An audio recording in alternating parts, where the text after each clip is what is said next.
आए हैं? बेटी के साथ। अच्छा, तो कौन सा टाइम है आपकी बेटी का? First, first attempt. मतलब मेंस फर्स्ट है और प्री दूसरा था। देन आपने उनकी कितना सपोर्ट करा और वो कैसे प्रिपरेशन करती है उसके बारे में आप बताएं थोड़ा सा।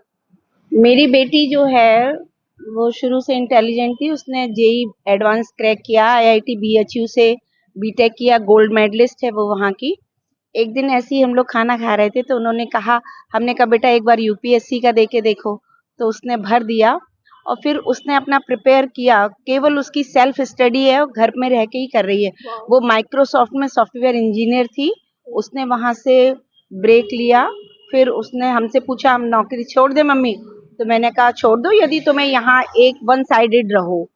तो फिर उसने नौकरी छोड़ के फिर, लेकिन उसने लेट छोड़ी। अगर वो पहले छोड़ देती तो और ज्यादा अच्छी तरह से प्रिपेयर कर पाती, लेकिन सारी मेहनत उसकी है।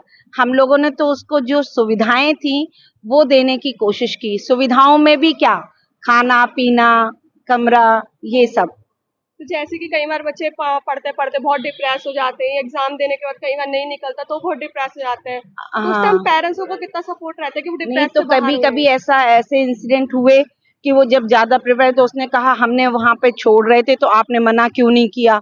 जब थोड़ा सा कभी कभी परेशान हो जाती थी, लेकिन हम उसे समझाते थे कि डिप्रेस नहीं हो, तुम मेहनत कर रही हो, मेहनत कभी निष्फल नहीं जाती। हाँ जी। और जहां भी तुम जाओगी आगे करोगी। कोई मतलब ये कोई अंतिम विकल्प नहीं है कि यूपीएससी ही हो।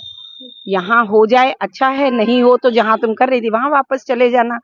और एमएस वगैरह करना हो, जो भी बाहर से करना हो, जो भी तुम्हारी विश हो उसे पूरी करना। लेकिन तुम मेहनत करती हो, मेहनत कभी बेकार नहीं जाएगी। और मेरा पेरेंट्स से भी यही है कि बच्चों को ज्यादा प्रेशराइज नहीं करना चाहिए किसी भी चीज के लिए। लेकिन हाँ, बच्चे जब इमेच्योर होते तो उनको गाइडेंस की जरूरत होती है, तो गाइड करना चाहिए लेकिन प्रेशर नहीं देना चाहिए। बस इतना सा है। Thank you so much aunty. Thank you.